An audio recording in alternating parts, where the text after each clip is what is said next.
안녕하세요. 안녕하세요. 안녕하세요. 대방연립고시학원에서 환경위생 가르치고 있는 이승훈입니다. 오늘 첫 시간이고 위생사 수업 들어가기 전에 환경위생 과목 들어가기 전에 우선 과목에 대한 개요하고 시험에 대한 내용하고 간단하게 오리엔테이션 정도 한 10분 정도 하고서는 수업에 들어가도록 하겠습니다. 이게 위생사는 국시원에서 주관하는 국가 면허증이고요. 그리고 그 중에 환경위생학은 필기 과목, 실기 과목 둘 다 들어있는 주된 과목이고, 보통 필기 210문제 중에서 5과목 중에서 60문제, 비중이 가장 큰 과목 중에 하나고, 실기도 보통 50문제 정도 출제가 되는데, 그 중에서 한 20문제 가까이, 보통 한 18문제 정도 나오는 비중이 제일 큰 과목 중에 하나입니다. 물론 이제 공중보건학도 있고 법규도 있지만, 위생사가 하는 업무가 이게 환경위생 쪽이 포함되는 부분이 많다 보니까 이쪽에 필기 문제, 실기 문제 이런 것들이 굉장히 중요하게 다뤄지는 그런 부분이 있고요. 해서 구체적이고 아주 지엽적인 내용들까지도 개념 설명을 좀 꼼꼼하게 하면서 넘어가려고 하는데, 위생사 준비를 하시는 여러분들의 전공 자체가 이 환경위생 쪽이 조금 낯선 부분들이 많이 있어서 평상시에 학교에서 들어보지 못했던 용어나 단어 같은 것들이 좀 많이 나옵니다. 그래서 처음 보는 단어도 나오고 처음 보는 그림들도 나오는데, 실기 부분에 있어서는 또 그림 문제 같은 것들을 우리가 풀어야 되기 때문에 그런 부분에 빔도 사용해서 수업을 진행을 할 거고요. 그림 설명을 좀 꼼꼼히 해가면서 설명을 해드리도록 하겠습니다. 이게 이제 환경 부분은 교재를 보셔도 아시겠지만 물이 들어가 있고요. 수질, 대기, 토양, 이 세 가지가 이제 환경의 주축인데, 수질, 대기, 토양, 그 다음에 환경 오염에 대한 문제들 하고, 그 다음에 산업보건 쪽에 또 들어갑니다. 이 산업 현장에서 우리가 처할 수 있는 유해 환경이라든지 유해 물질이라든지 이런 것들도 전부 다 환경범주에 집어넣어가지고 환경위생이나 환경보건에 들어가는데, 그거 하고, 그리고 이제 학교에서 많이 배우셨을 것 같은 소독 부분들, 그 다음에 다중이용시설이라고 하는 사람들이 많이 들어가는 그런 터미널이라든지 극장, 학원, 박물관, 하다못해 법령에는 인터넷 게임장이라고 되어 있는데, PC방이라든지 요런 데에서의 위생, 수영장, 목욕장이라고 표현을 합니다. 그러니까 요런 데에서의 수질이라든지 환경위생 부분들도 외워야 할 부분들이 좀 있고 하기 때문에 그런 부분들을 좀 설명을 해드리려고 하고요. 그리고 이제 첫 시간이니까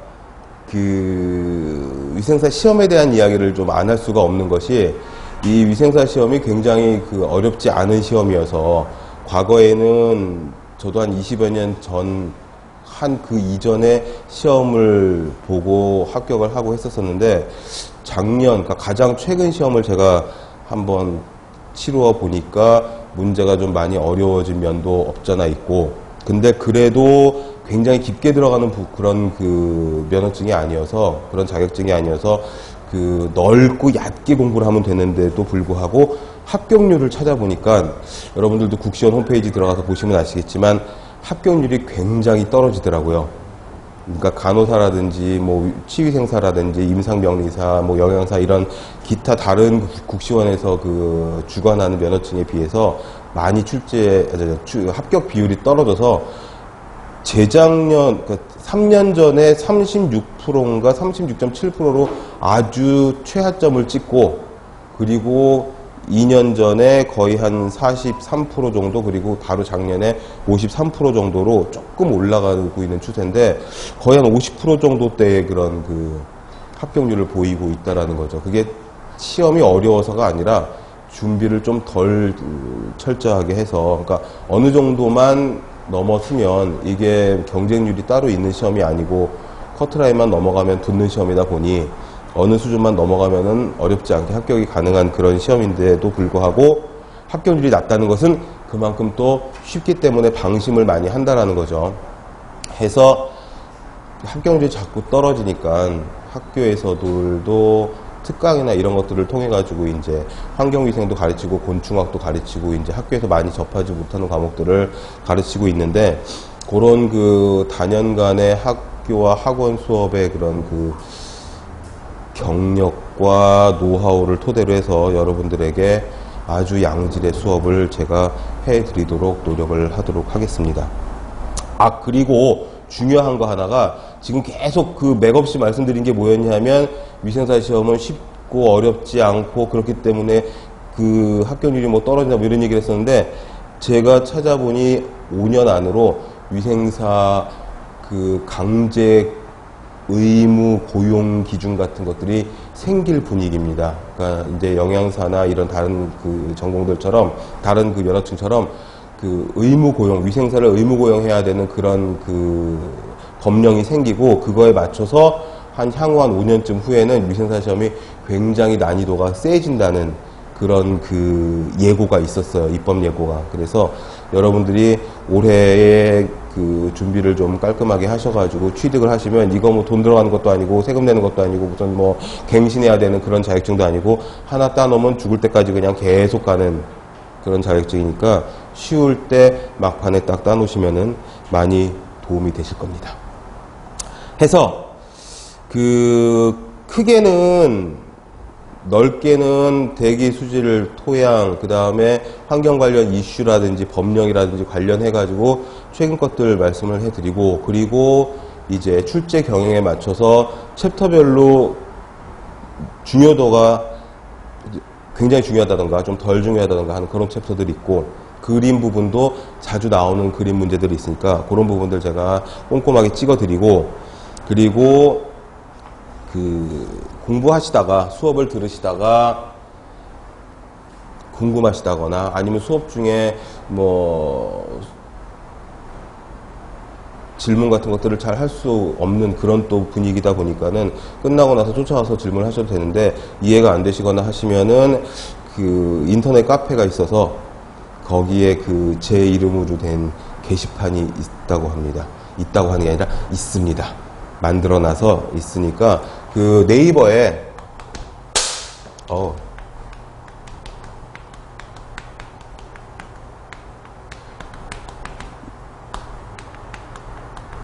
네이버 카페에 요렇게 카페 이름을 치시면은 그 영양만점 위생만점 카페가 나오는데, 여기 밑에 게시판 보시면은 이승훈의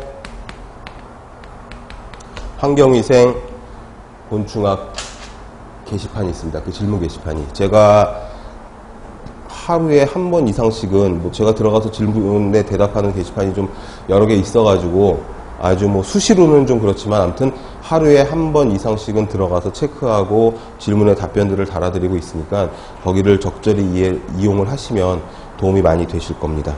해서 여러분들의 고득점을 위한 그런 그 질문방 운영을 하고, 이거는 뭐 가입하자마자 질문을 올릴 수 있고 답변을 보실 수가 있으니까 해서 보시고, 그 다음에 이제 여러분들이 가장 저도 이제 학교에서 10년 이상 환경위생이랑 그 뭐 곤충학이랑 이런 위생사 과목들을 강의를 하다 보니까 어떤 부분들을 가장 어려워하는지 뭐 이런 부분들이 제가 좀 그 감이 있으니 그런 것들을 가지고 이 용어 설명들 쉽게 해드리고, 그러면서 방향을 제대로 잡아가지고 누구나 다 같이 수업을 들으신 분들은 합격을 하실 수 있는 그런 수업을 해드리도록 하겠습니다.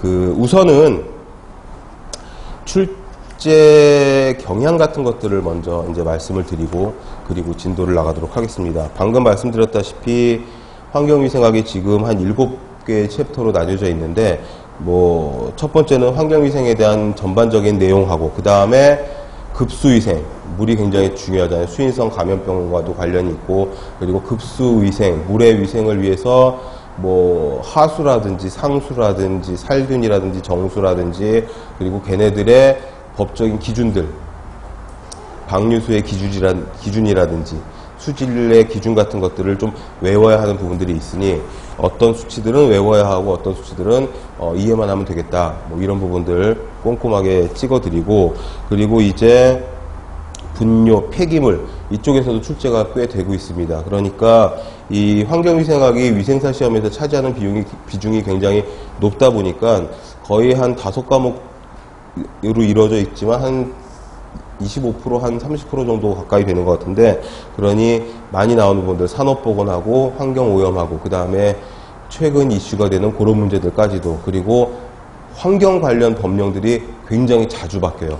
1년에도 막 한두 번 이상씩 바뀌는 그런 법령들도 있다시피, 그리고 요즘 미세먼지 때문에 굉장히 말이 많잖아요. 그런 것들도 환경위생의 범주에 들어가기 때문에 미세먼지 기준이라든지, 그리고 거기에 따라서 바뀌는 법령이라든지, 대기환경보전법이라든지, 뭐 이런 여타 그 바뀌는 법령에 따른, 그 법령이 자꾸 바뀐다고 하는 거는 새로운 이슈가 자꾸 대두되고 있다는 거고, 그러면은 그 부분을 잘 알고 있는지 모르고 있는지 위생사 시험에서 묻고 싶겠죠. 그래서 그쪽 제반 이론들을 설명을 좀 해드리도록 하겠습니다. 뭐 그렇게 많이 어렵지 않고 쉬운 그 개념 위주로 수업을 진행해 나가면서 이해하기 쉽게 말씀을 드릴 테니까, 교재랑 그 다음에 수업이랑 그 다음에 질문방 꼼꼼하게 잘 이용을 하시면은 이 수업이 끝날 때쯤에는 뭐 따로 그렇게 뭐 정리를 한다거나 그러지 않게 시험에 자신감도 붙고, 그리고 이제 가서 시험을 보시면은 어렵지 않게 잘 못 본 것 같은데 합격은 했네 뭐 이렇게 되고, 합격을 하면 점수가 확인이 안 되니까 뭐 잘 봤겠지 뭐 이렇게 되는 거죠. 떨어진 사람만 점수 확인이 되죠 아마. 뭐 안 보셔서 모르시겠죠 아마. 왜 시험 보고 나서 점수 확인이 되잖아요. 내가 어디서 떨어졌는지, 과락 과목 어디에 걸렸는지. 자, 이제 진도를 나가도록 하겠습니다. 별로 반응들이 없는 것 같은데, 피드백이 없는 그런 수업이 될 것 같은 분위기가 되고 있습니다. 자, 첫 번째 장부터 들어가도록 할게요. 우선 그 환경위생이 어떤 과목인지, 환경위생의 개요에 대해서 먼저 보고 넘어가도록 하겠습니다. 이 환경위생의 개요 부분에서도 출제가 됩니다. 여러분들이 가지고 계시는 문제집들도 여러 가지가 있을 거고, 아마 보통 한 가지 이상씩은 또 가지고들 계시더라고요. 그리고 이제 이론서도 있겠지만, 환경위생의 정의는 인간이 접해 있는 모든 환경 해서, 여기에는 소음도 들어가고요, 악취도 들어가고요, 진동도 들어가고, 그 가장 메이저는 대기하고 수질하고 토양하고 이 세 가지인데, 각각의 대기, 수질, 토양을 제외한 그 외에 소음,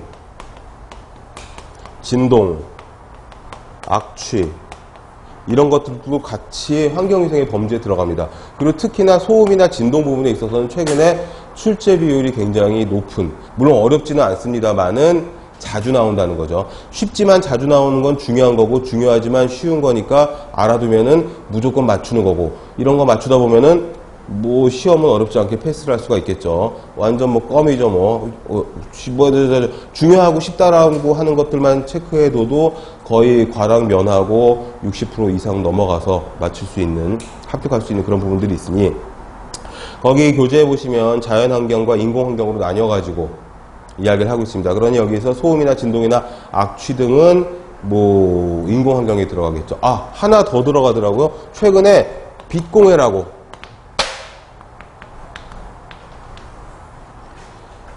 소음, 진동, 악취는 많이 들어보셨을 텐데, 빛공해 방지법 이런 것들이 생겨가지고 빛공해까지도 요즘에는 환경위생에다 넣고 있습니다. 아직 출제는 그렇게 많이 되지는 않았어요.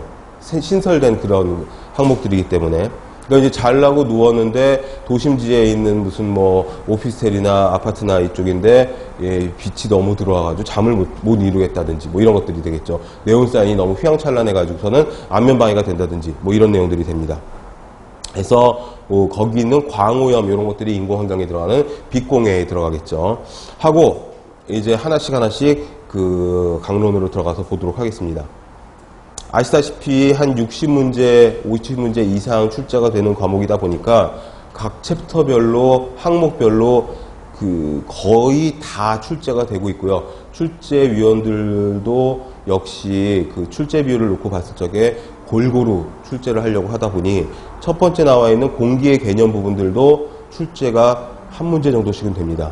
이거 되게 웃기는 부분이어서, 성인의 하루 필요량이 물 1리터, 어떤 사람은 물을 많이 먹고 땀 많이 흘리는 사람은 많이 먹고, 적게 먹고 땀 많이 흘리는 사람들은 뭐 그럴 텐데 평균적으로 그렇다는 거죠.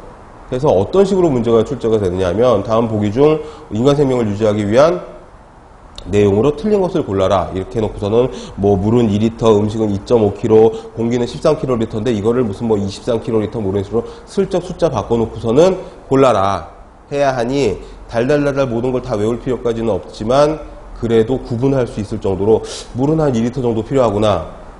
보통 물은 200ml 컵으로 보통 우리가 몇 컵 정도 먹는다고 하죠. 하루에 한 6컵? 네, 그 정도 되는 거죠. 근데 이제 거기에 이제 수분이 음식물로 섭취되는 것들도 있다 보니까 보통 한 5컵, 6컵 뭐 이런 식으로. 근데 그게 다 합쳐서 한 2리터 정도 된다고 하고, 그리고 생명 유지를 위한 최소량 이런 것들도 가끔 출제가 되니 표시를 해 놓고서는 물은 한 5일 정도, 음식은 한 달 정도, 공기는 5분 이내에 5분 이상 공급이 안 되면 사망을 할 수가 있다라는 겁니다. 보통 음식물보다는 물이 그렇죠. 물은 5일로 되어 있지만 5일도 굉장히 긴 시간이어서 한 3, 4일 정도면 사망할 수도 있을 것 같아요. 그리고 공기의 정상적인 분압은 1기압이라고 하고 영어로 1atm으로 표시를 합니다. atm은 atmosphere의 약자고 다분히 화학적인 내용들이 환경위생에 많이 들어가는데 그 위생사를 준비하시는 수험생들 여러분들이 거의 대부분인 화학이나 지구과학이나 이쪽 그 베이스가 좀 많이 그 약하신 분들이 많이 있어가지고 개념 위주로 설명을 좀 해드리고 들어가겠습니다. 1atm은 기압이란 뜻이고 atmosphere의 약자고 공기의 무게를 말하는 거죠. 우리가 살고 있는 지표면이 이 땅이 지금 1기압이죠. 1기압. 1기압이고 밑으로 내려갈수록 압력이 증가하죠. 밑으로 내려갈수록. 그래서 수심 10m마다 1기압씩 플러스가 됩니다. 그렇죠. 그래가지고 과거에 이런 문제도 나왔었어요. 얼마나 쉬운 무슨 뭐 IQ 테스트 같은 문제냐면 수심 30m는 몇 기압이냐? 몇 기압이죠? 너무 쉬워가지고 막 하품이 나올 정도인 거죠. 막 눈물을 흘리면서 막 수심이 30m면 4기압이죠. 현재 지표면이 1기압이니까 거기서 10m, 10m씩 해서 1기압씩. 뭐 별거 아닌 문제인데 이런 문제도 출제될 정도로 아주 문제가 어렵지가 않습니다. 그러니까 알면은 무지하게 쉽고 모르면은 좀 헷갈리고 이런 문제들 해서 공기의 무게를 따지는 기압 요거를 다른 단위로 760mm Hg라고 표시를 하기도 합니다. 이거는 뭐냐면 760mm의 수은 기둥의 높이라는 그런 뜻이죠. 뭐 일반 화학이라든지 이런 과목들을 배워보셨으면은 아마 수업을 들어봤을 텐데 이 1기압을 이태리의 토리첼리라고 하는 과학자가 수은이 가득 담겨있는 큰 용기에 1m짜리 시험관을 담궈 놨다가 거꾸로 세웠더니 진공이 걸리면서 76cm 정도 남기고 진공이 걸리더라. 그래서 공기가 누르는 힘이 760mm의 수은 기둥과 같더라 해가지고 760mm Hg로 또는 76cm Hg 이렇게 해도 틀리지 않습니다. 그리고 자기가 발견을 했다고 해서 760 토르하고 이렇게 점을 찍어주면 정확합니다. 이렇게도 표현을 합니다. 이거를 왜 굳이 다 이야기를 하냐 하면 이런 단위 같은 것들도 시험에 꽤 잘 나오기 때문이죠. 그러니까 예를 들어서 이따 나오겠지만 소음공해 이쪽 부분에서 수업을 할 적에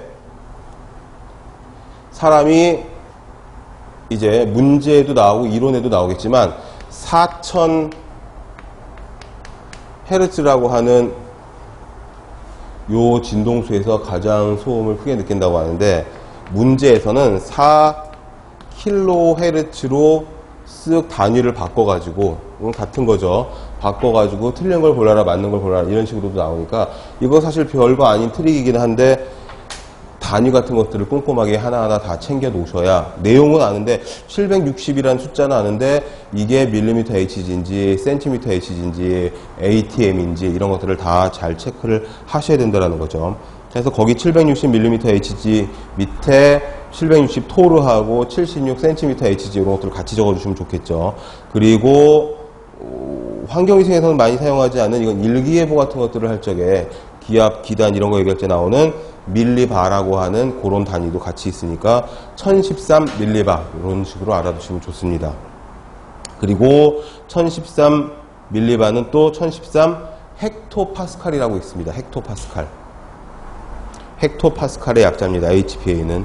그렇게 기억을 해주시면 되겠고, 그리고 자주 나오는, 굉장히 쉽지만 자주 나오는 내용 중에 하나가 거기 정상 공기의 화학적 성분 해가지고 우리가 호흡하고 있는 대기 중에 공기가 어떤 비율로 들어가 있는지, 질소가 가장 많은 걸로 되어 있어서 78% 이상, 78에서 79% 뭐 보통 이 정도 얘기하죠.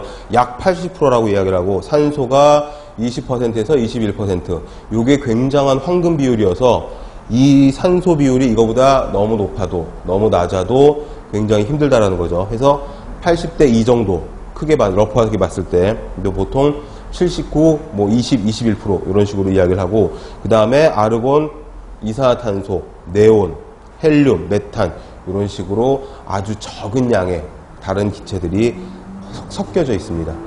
이게 굉장히 별거 아닌데 별거 아닌 문제들도 출제가 되니 이런 것들은 서비스 문제, 접대성 문제, 무조건 맞춰줘야 되는 그런 문제들이죠. 하니까 예, 그냥 넘기지 마시고 이런 순서로 들어가 있고, 그리고 수치를 외워둬야 될 거는 질소하고 산소 정도뿐인데 뭐 이거는 뭐 상식적으로도 우리가 예전에 한 번씩은 들어봤었던 것들이고, 그런 것들 한번 다시 리마인드 하면서 넘어가면 되겠습니다. 그리고 이제 제대로 좀 이론적으로 들어가서 공기 중에 제일 많이 포함되어 있는, 공기 중에 최적 비율이 가장 큰 질소부터, 질소는 N이라고, 나이트로겐이어서 N으로 표시를 하고, 뭐 질소는 질소 원자 하나씩 돌아다니지 않고 2원자 분자니까 N2로 표시를 하는데, 공기 중에 부피 비율은 78.1%, 뭐 한 보통 79%라고도 이야기를 하고, 그 다음에 중량과 비중 이런 것들은 뭐 크게 뭐 수치를 외울 필요까지는 없지만 가장 많이 분포가 되어 있고, 그리고 중요한 게 이겁니다. 어떤 화석 연료라는 말이 지금 처음 나왔는데, 우리가 사용하는 가스라든지 석탄이라든지, 석탄 요즘 거의 잘 쓰지 않지만 예전에는 많이 썼었죠. 연탄, 석탄, 뭐 그다음에 나무라든지 종이라든지, 아무튼 불에 탈 수 있는 유기물들 있죠. 불에 연소가 되면서 에너지를 발생시키는 것들을 전부 화석연료라고 하는데, 화석연료가 연소가 될 때, 특히 고온으로 연소가 될 때 질소가 많이 나오는 걸로 되어 있습니다. 더 정확하게는 뒤에 가서 대기 환경 오염에서 나오겠지만 질소 산화물이 많이 나오는 걸로 되어 있어요. 이거는 좀 중요해서 뒤에서 이제 뭡니까 대기 환경 오염, 대기 오염 이쪽에서 많이 이야기를 할 건데, 이 질소 산화물이 지금 미세먼지의 주범으로 지금 주목을 받고 있어서, 왜 뉴스에 계속 나오지 않았습니까? 지금 미세먼지가 점점 심해져서 나사에서 비행기를 띄워가지고 한 달인가 보름인가 우리나라 상공을 막 날아다니게 했더니 전 세계적으로 미세먼지가 제일 많다고, 뭐 발생원인 중국보다 더 많다고 막 이렇게 막 난리가 나가지고 정부에서는 그래 이거는 삼겹살하고 고등어를 그 부엌에서 지져 먹어가지고 거기서 미세먼지가 되게 많이 나온다 그랬다가 그가 사람들이 놀래가지고 막 난리가 나니까 미안해, 사실 그게 아니었고 질소산화물 때문에 미세먼지가 많이 생긴다. 질소산화물은 자동차 배출가스에서 많이 나온다. 그러니 디젤유를 떼는 경유차들을, 디젤 엔진 차들을 규제해야 된다. 어떻게 규제를 해야 될까? 그 디젤 값을 올릴까? 뭐 이래가지고 또 뉴스에 막 나오고 막 이랬었잖아요. 그 주범이 이겁니다. 고온으로, 화석연료가 고온으로 연소될 때 질소산화물이 많이 나온다는 거. 그리고 공부라는 건 한두 번 해본 게 아니어서 잘 알지만 반복이잖아요. 반복. 반복인이 나온 김에 몇 가지 더 보면 저온으로 화석연료가 연소될 적에는 뭐가 나오냐 하면 HC라고 하는 물질이 나오는데 이거는 C는 탄소고 H는 수소죠. 그냥 우리말로 탄화수소라고 읽어주시면 됩니다. 이거 시험에 잘 나와요. 이것도 별거 아닌 쉬운 거여서 그냥 쓱 단순한기거든요. 이거 그냥 완전 단순한기인데, 그리고 이게 자동차가 어떤 식으로 문제 나오냐면 가속할 때, 자동차가 가속할 적에 힘이 많이 필요하니까 악셀 페달을 깊게 밟을 테니까 고온으로 연소가 되면서 질소산화물이 많이 나올 거고, 감속을 할 적에는 악셀 페달에서 발을 뗄 때니까 저온으로 연소가 되겠죠. 이때는 탄화수소가 많이 나오고, 탄화수소라는 거는 그냥 탄소하고 수소하고 붙어있는 모든 물질을 말하는 건데, 우리가 일반적으로 말하는 뭐 검댕 같은 것들도 여기 속하고, 그리고 많이들 들어보셨겠지만 휘발성 유기화합물이라든지 넓은 의미로 보면 탄소가 포함된 것들은 전부 다 말을 할 수가 있습니다. 아무튼 이런 것들이 나오고, 또 하나 있죠. 자동차가 가만히 시동 걸고 서 있을 때, 공회전 하고 있을 때, 공회전을 하고 있을 적에는 이게 나옵니다.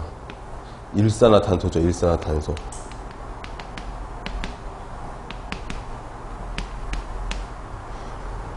지금 시작한 지 불과 30분도 안 됐는데 오리엔테이션 한 10분, 15분 정도 하고 뭐 별로 한 게 없는 것 같은데 한 3문제, 4문제 정도 출제가 잘 되는 부분들이 지금 이야기가 됐어요. 이런 식으로 해가지고서는 수업을 진행해서 보다 보면은 뭐 수백 문제는 자주 출제되었던 문제들이 찝혀지겠죠. 그러면 그것만 미친듯이 외우고 막 고수공부다시 할 것도 아니고 한 2-3번 이렇게 읽어보고 이해 좀 하고 그러다 보면은 뭐 어렵지 않은 그런 내용이 되겠다. 뭐 있었습니까? 벌써 이 생명을 유지하기 위한 기본 조건들이 있었고, 그 다음에 정상 공기의 이 정상 공기의 그 최적 비율 있었고, 그 다음에 압력에 대한 거 있었지. 기압에 대한 내용. 방금 말씀드린 게 되게 웃긴 것 같지만 실제로 기출문제 풀어보시면 나온다니까요. 지금 지표면은 1기압이고 수심 30m 내려가면 4기압이다. 3기압이 아니라 이런 문제가 나왔었다니까요. 그리고 이 단위 문제, 단위. 4000Hz냐 4kHz냐, 오른쪽 궁뎅이나 좌측 방댕이나 뭐 그놈이 그남인지 뭐 똑같은 거죠. 또는 1기압이냐 760mmHg냐 76cmHg냐 뭐 이런 것들. 그리고 이거는 되게 자주 나오는 부분이에요. 화석연료가 고온으로 연소될 때, 그러니까 요즘은 예를 들어서 이제 문제를 내니까 자동차가 급가속을 할 적에는 질소산화물이 많이 나온다. 질소산화물을 NOx로 표현하는 건 뭐예요? NO도 있고 NO2도 있고 NO3도 있고 여러 가지가 있으니까 거기에 어떤 숫자들도 들어갈 수 있다 해가지고 X로 표현하는 거죠. 그래서 우리가 낙스 이렇게 소리나는 대로 읽기도 하잖아요. 황산화물은 뭐예요? 황과 산소와 그 다음에 SO, SO2 뭐 이런 SO3 여러 가지 들어갈 수 있으니까 SOX로 표시를 하잖아요. 질소산화물하고 황산화물은 둘 다 산성비의 원인 물질이죠. 뭐 이런 것들도 시험에 나오는 건데 우선 요거만 꼼꼼하게 보면 자동차가 급가속을 할 때 질소산화물. 그러니까 어떤 문제가 또 있었냐면 위생사 문제가 좀 아기자기한 게 많아가지고 자동차가 언덕을 올라가고 있다. 배출가스 중에 제일 많이 나오는 건 어떤 거겠느냐? 언덕을 내려가고 있다. 어떤 게 제일 많이 나오겠느냐? 지하철에 시동을 걸고 서 있다. 일산화탄소가 제일 많이 나온다. 뭐 이런 식으로 문제가 나왔었습니다. 실제로 대기환경보존법에 일산화탄소의 실내 농도를 규정하는 법이 있는데, 실내 주차장, 그러니까 지하 주차장, 건물 주차장 같은 데서 자동차가 시동을 걸어놓고 주차나 하고 빠져나가고 뭐 이러기 때문에 지하 주차장의 일산화탄소의 농도 기준은 조금 더 널널하게 되어 있고 뭐 이래요. 그건 좀 이제 뒤에 가서 진도 나가면서 말을 하겠지만 이 부분을 좀 체크를 해두시고 해서 고온으로 연소 시에 발생해서 NO2, N2O 뭐 여러 가지가 있어서 전부 다 싸잡아서 NOx로 표현을 한다 라고 이야기를 하고, 그리고 하나하나씩 개별적으로 들어가서 첫 번째로 나오는 일산화탄소가 있죠. 일산화탄소. 동그라미 1번에 일산화탄소는 우리 몸에 들어오면 산소 결핍을 시키는 그런 독성 기체입니다. 냄새도 없고 색깔도 없지만 그런 기체여서 우리가 호흡할 때 일산화질소가 들어오는지 안 들어오는지 잘 모르고 있지만 뇌로 가는 산소의 공급을 막아서 질식사할 수 있는, 사망에 이르게 할 수 있는 그런 독성 기체다. 책의 설명이 어떻게 되어 있냐면은 헤모글로빈 결합력이 강해서, 우리 다 아시잖아요. 이렇게 대문자 H, 소문자 B를 쓰면 헤모글로빈의 약자고, 헤모글로빈은 뭐죠? 헤모글로빈은 색소죠. 무슨 색소죠? 혈색소죠. 혈색소. 혈액이 붉은 것은 헤모글로빈 때문에 그렇고, 헤모글로빈의 함량이 많으면 많을수록 혈액은 더 붉고 검해지거나 연해지거나, 그러니까 빈혈이어서 헤모글로빈 농도가 낮거나 이러면은 혈액의 색상이 정상인보다 좀 연하게 되는 거죠. 이 헤모글로빈하고 산소하고 붙어가지고 O2 헤모글로빈이 돼서 얘네들이 어떻게 갑니까? 이거 다 무슨 요즘 초등 때 배우나요? 중딩 때 배우나요? 그 생물 시간 뭐 이런 거 다 배운 거잖아요. 폐포에서 헤모글로빈이 산소와 이산화탄소에 교환을 해서 각 세포로 보내주고, 세포에 어디로 가죠? 정확하게 세포에 있는 미토콘드리아로 가죠. 미토콘드리아로 가서 산소를 딱 떼어내 가지고서는 이 산소가 뭘 만드니까 미토콘드리아에서 오늘 얘가 에너지를 만들잖아요. 에너지. 그 에너지로 활동하고 말하고 숨쉬고 생각하고 뭐 이러고 지내는 건데, 공기 중에 일산화질소가 하나 있으면 얘와 결합을 해서 이게 돼야 되는데 얘를 막고 지가 가서 달라붙는다는 거죠. 산소와 헤모글로빈의 결합력보다 일산화질소와 헤모글로빈의 결합력이 수백 배 더 강해서 얘가 한 톨이라도 있으면 얘를 막고 지가 먼저 결합을 하는데, 걔가 세포로 가서 떨어져 나와가지고 미토콘드리아에 산소를 공급할 수 있냐 하면은 못한다는 거죠. 왜? 강력하게 결합해 있어가지고 떨어지지 않으니까. 그러면 세포에서는 에너지를 발생시키지 못해서 기운이 없어지고, 뇌로 가는 산소가 차단이 되면, 뇌에 산소가 공급이 안 되게 되면 돌아가시는 거죠, 뭐. 그쵸. 거기에 교재에 일산화탄소보다도 강하다 이렇게 되어 있는 게 뭐냐 하면, 조금 이따 나오겠지만 요 일산화탄소도, 이것도 질식가스라는 그런 별명을 갖고 있는, 얘와 헤모글로빈과의 결합력이 산소와 헤모글로빈과의 결합력보다 한 250배 정도 더 강한 걸로 되어 있는데, 얘보다도 얘가 더 강력하게 헤모글로빈과 결합을 하려고 하니까 공기 중에 일산화질소나 일산화탄소 같은 것들이 들어있으면 산소 공급은 우리 세포에 되지 않겠구나 라고 생각을 하시면 맞는다는 거죠. 그게 어디서? 자동차 배출가스 또는 화석연료가 고온으로 연소될 때.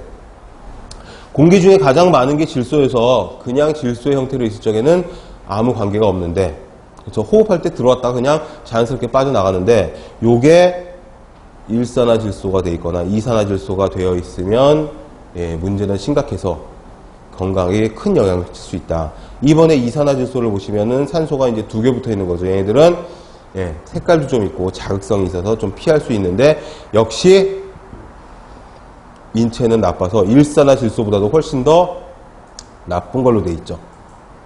그 다음에 질소가 2개고 산소가 하나인 아산화질소라고 하는 게 있는데, 요거는 스마일가스라고 하고 일명 소취라고 해요. 소취 또는 소기라고도 해요. 이게 이제 폭소할 때 웃음할 적에 소자하고 냄새나 공기를 뜻하는 취, 기자를 붙여가지고 보통 소기나 소취라고 하는데, 한자적으로는 뭐 이적으로 쓸 수가 없습니다. 아무튼 간에 이렇게 얘기를 하는데, 이게 예전에 마취제로 사용을 했었죠.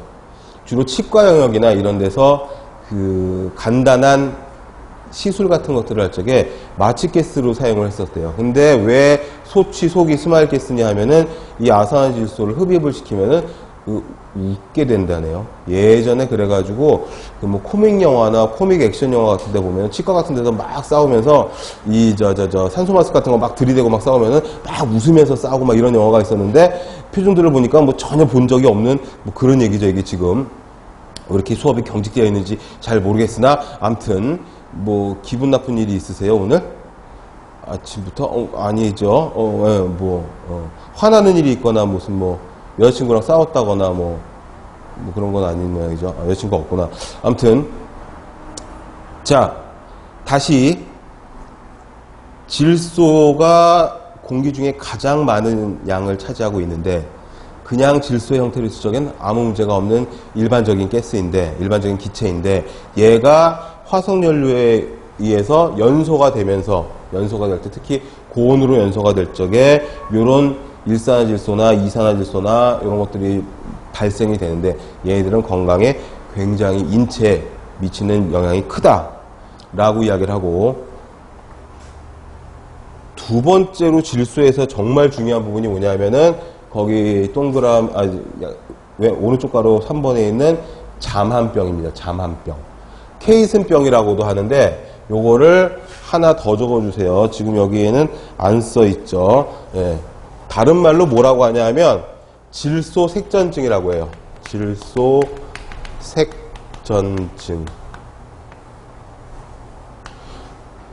지금 수업 시작하고서 계속 어떤 식으로 수업을 하고 있냐면은 1기압은 1ATM은 1013 밀립하고 1013 헥토파스칼이고 760 mmHg고 그죠? 같은 용어를 여러 가지 다른 그 용어로 풀어가지고 설명을 하고 있죠, 지금. 이게 객관식 시험을 대접하는 우리의 자세인 거죠. 같은 현상이나 의미를 가지고 있는 여러 다양한 용어들을 갖고 있으면 그게 공부고 그게 실력이고 딴 거 다 필요 없습니다. 잠한병, 케이슨병 달달달 외워놨는데 질소색전증 이렇게 뿡 나와버리면 못 푼 사람들 굉장히 많다니까요. 질소색전증이라고 해요. 이 색자는 막힌다는 뜻이에요. 막힌다는 뜻. 심근경색. 막힌 거죠. 혈관이. 뇌졸중에 뇌경색이라고 있죠. 뇌경색. 뇌혈관이 막힌 거야. 뇌졸중 알죠? 쿵쿵. 그래가지고 보면 이제 할아버지들 이렇게 할머니 손잡고 이렇게 막, 이제 재활하고 막 그러잖아요, 동네에서. 예, 그죠? 뭐, 이쪽에서 터지면 이쪽 마비, 이쪽에서 터지면 이쪽 마비 뭐 이렇게 되는 거죠. 근데 이 뇌졸중에 두 가지, 뇌출혈하고 뇌경색이 있는데, 뇌경색이 거의 70%, 75%에 달한다는, 혈관이 막힌다는 뜻이에요, 색자가. 질소가 막는다는 거예요. 뭐를? 혈관을 막는다고. 어떻게 막는지 보자, 이거죠. 급격한 기압 강화. 기압 강화. 그러니까 압력이 높아졌다가 그랬다가 압력이 급하게 낮아질 때 생기는 게 질소색전증입니다. 그러니까 평상시에 우리가 살고 있는 지표면에서는 이런 일이 없는데 어떨 때 말 그대로 잠한병이죠. 다른 말로 예전에는 잠수한병이라고도 했어요. 쉽게. 뭔 소리냐면 산소통을 메고 공기통을 메고 잠수를 하러 들어가면 한 30m만 들어가도 벌써 4기압이니까 4기압은 공기가 누르는 압력이 높다는 거고 압력이 높아지면 용해도가 증가하죠.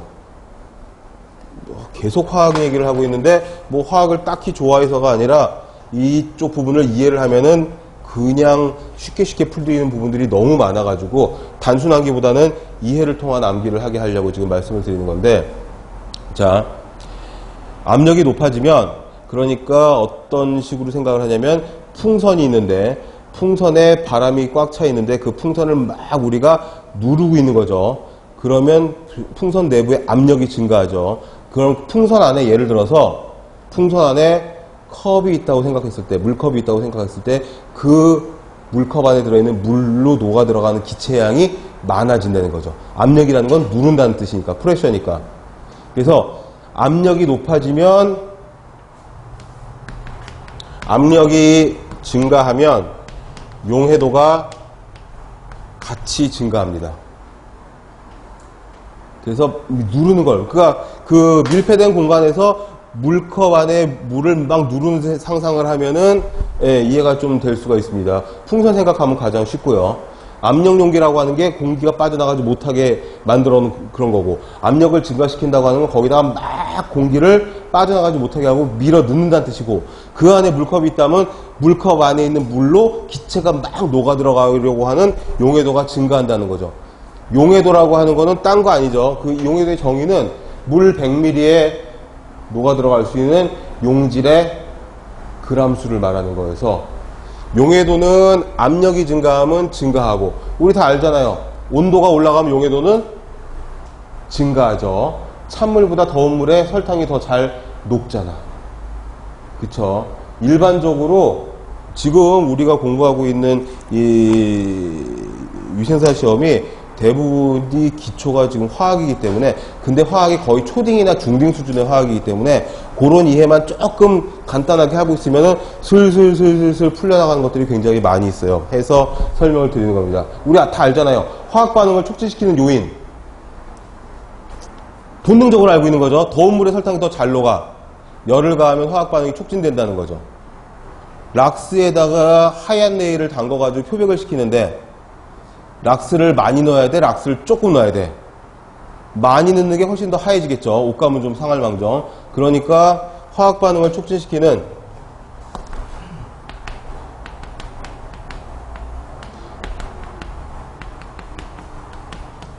쉽게 뭐 촉진인자 말이 좀 거창한데, 뭐 공부 하루 이틀 하는 것도 아니고 시험에 나오는 게 맨날 그런 거잖아요. 차이점, 장단점, 주의할 점, 뭐 이런 것들. 화학 반응을 촉진시키는 인자를 우리는 본능적으로 알고 있는데, 그거 몇 가지 정리하면 내용이, 이론서 내용이 굉장히 쉬워진다니까. 온도가 높아지면 촉진.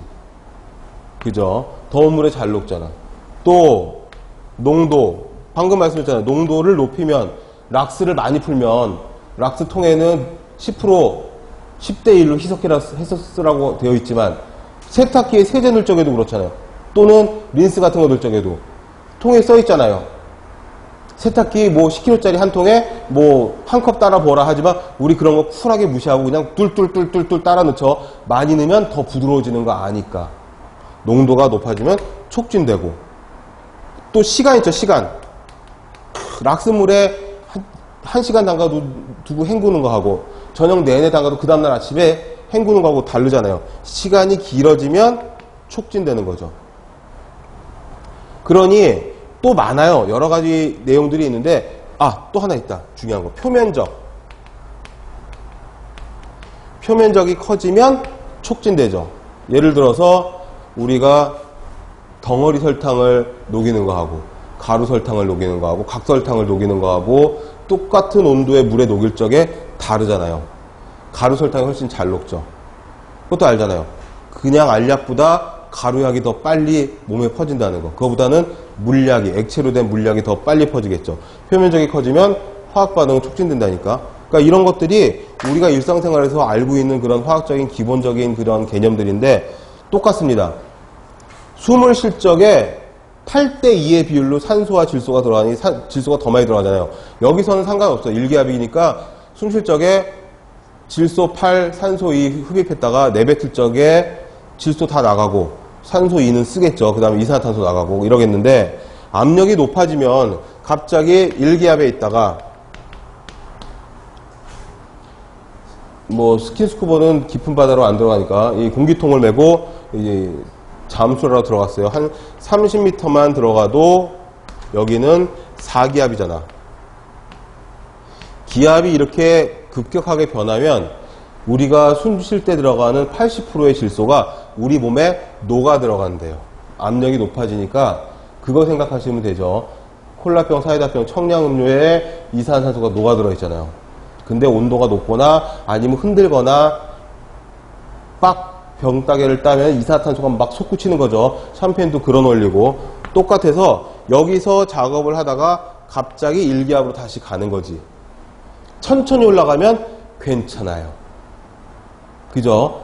천천히 놔뒀다가 병따개를 따면 괜찮은데 갑자기 뻥 따면 팍 터지는 거죠. 급격한 감압. 이게 포인트예요.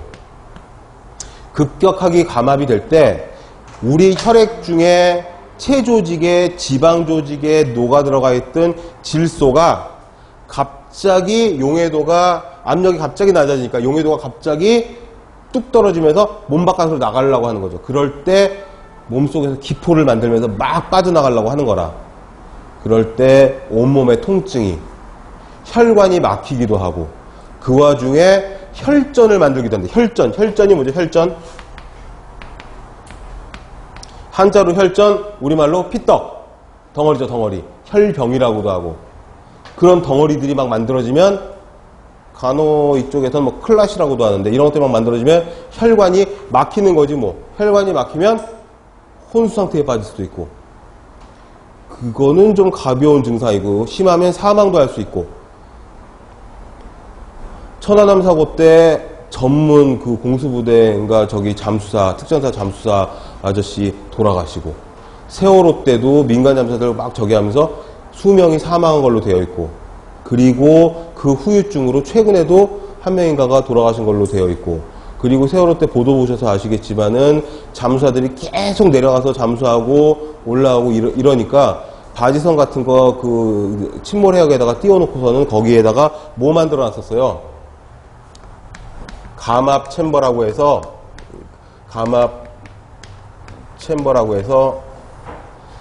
30m, 40m에서 작업하다가 갑자기 올라와가지고선 질소색전증, 자만병 같은 게 생길 수가 있으니까 여기에서 잠시 휴식을 취하면서 기압을 서서히 바꿔가지고 기포가 생기지 않도록, 질소 기포가 생기는 걸 방지하는 그런 감압시설을 만들어 놨었다고 그 뉴스에 나오고 있었어요. 이거 시험에 잘 나와요. 이게 환경위생, 환경보건이 들어가 있는 공무원 시험에도 매 출제가 되는 거고, 위생사에도 출제가 잘 되고, 환경부에서 보는 환경직 공무원 시험에서도 잘 나오고, 되게 쉬운 내용인데 잘 나와요. 포인트는 뭐냐?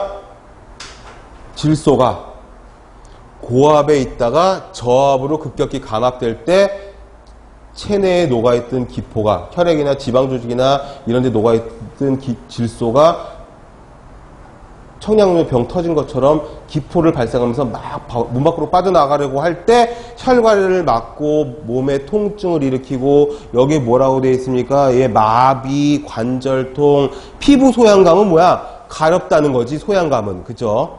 피부가 막 가렵기도 하고, 이건 가벼운 증상이죠. 혈관이 막혀버리면 돌아가실 텐데 뭐.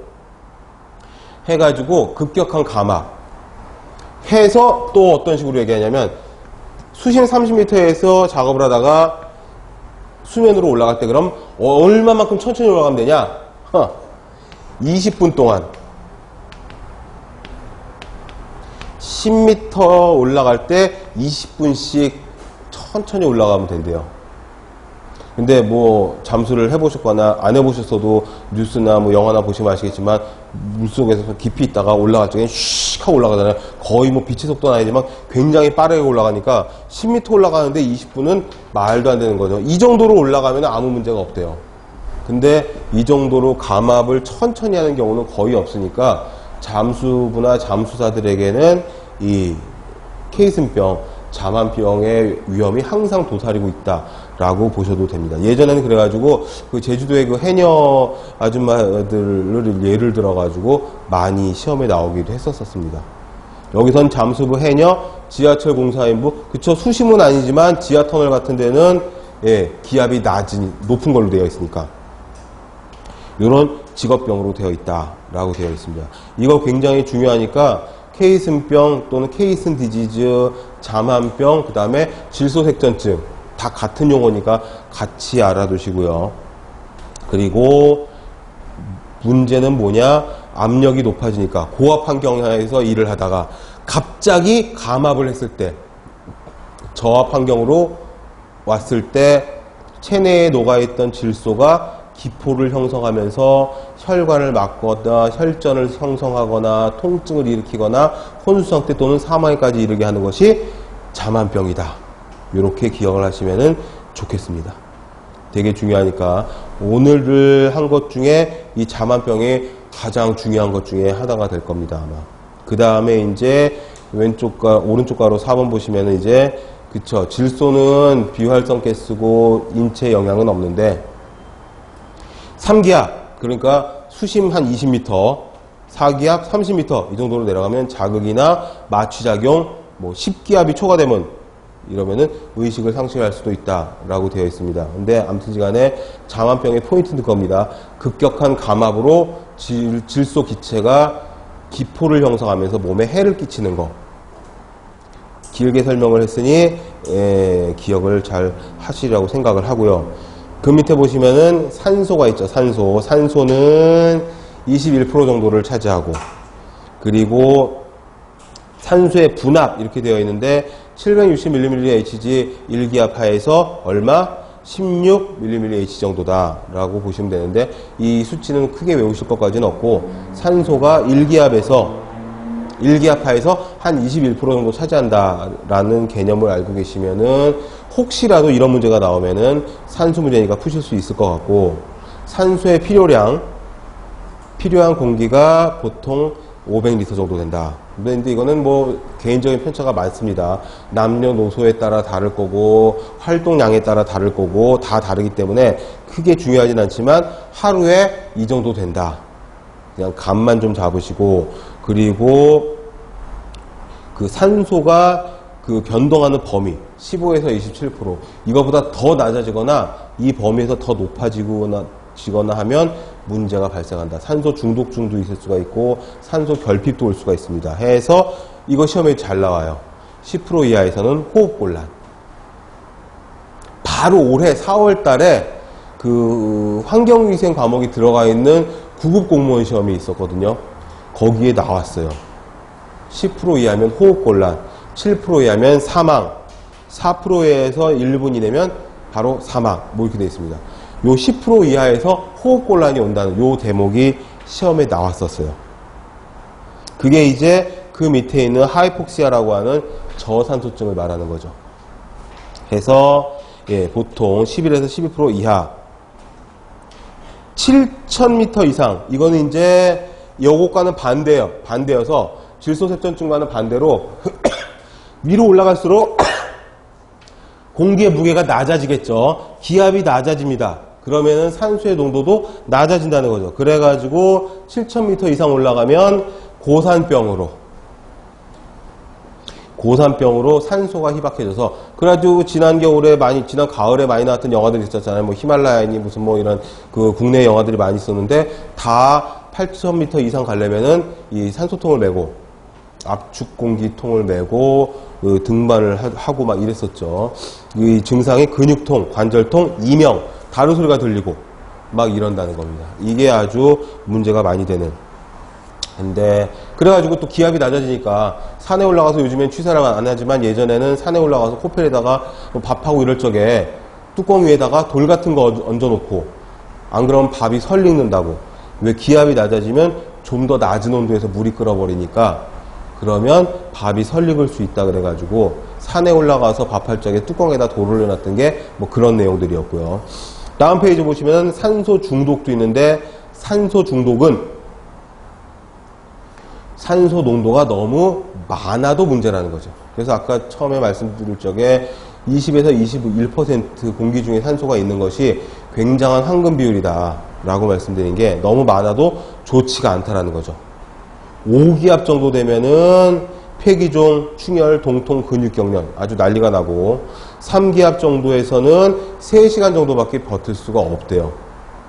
4기압 정도 되면은 30분 정도 유지를 할 수가 있다고 하기 때문에 3기압, 4기압, 5기압 기압이 높아짐에 따라서, 산소 농도가 많아짐에 따라서 우리가 견딜 수 있는 시간이 점점 짧아진다 라고 얘기하고, 그 밑에 있는 산소를 측정하는 옥소법, 검주관법, 요것도 사이드로 같이 체크를 해두시고, 다음 보기 중에서 대기 중의 산소의 농도를 측정할 수 있는 방법은 무엇이냐? 1번 뭐 2번 뭐 3번 쭉 해놓고선 5번쯤에 옥소법 뭐 이런 식으로 쓱, 또는 검주관법 이렇게 돼 있으면 아, 이게 답이겠구나 뭐 이렇게 우리가 체크할 수가 있다는 거죠. 해서 지금 보시면 가장 중요한 공기의 성분, 최적 비율, 그 다음에 자만병, 케이슨병, 질소색전증, 그리고 그 질소산화물이 인체에 어떤 영향을 끼치는지, 그리고 산소에 대한 내용을 간단하게 말씀을 드렸고, 잠시 쉬었다가 들어가지고 탄산가스서부터 탄산가스, 일산화탄소, 아황산가스, 오존, 먼지 이런 식으로 해서 하나하나씩 또 진도를 나가도록 하겠습니다. 10분 쉬었다 들어올게요.